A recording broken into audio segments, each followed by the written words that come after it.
2004 அமெரிக்காவை மையமாக கொண்டு மார்க் ஜக்கர்பர்க் என்பவர் தனது நண்பர்களுடன் தொடங்கிய நிறுவனம் ஃபேஸ்புக். உலகெங்கிலும் உள்ள இணையதள பயனர்களுக்கு கருத்து தகவல் பரிமாற்றத்திற்கான சமூக வலைதளமாக ஃபேஸ்புக் முன்னணியில் உள்ளது. தற்போது மெட்டா எனும் நிறுவனத்தின் கீழ் ஃபேஸ்புக், மற்றொரு பிரபல சமூக வலைதளமான இன்ஸ்டாகிராம் ஆகியவை இயங்கி வருகின்றன. இவற்றை மார்க் ஜக்கர்பர்க் நிர்வகித்து வருகிறார்.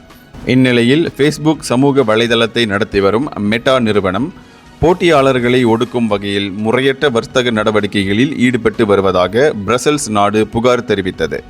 இது பற்றி 27 நாடுகளின் ஒழுங்குமுறை அதிகாரிகள் அடங்கிய ஐரோப்பிய ஆணையம் நீண்ட நாட்களாக விசாரணை நடத்தி வந்தது. அதன் இறுதியில் மெட்டா நிறுவனத்துக்கு சுமார் 80 கோடி யூரோ அபராதம் விதித்துள்ளது.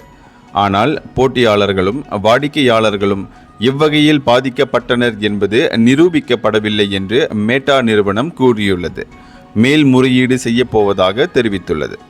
இந்தியர்களின் இதய குரல் மக்களோசை.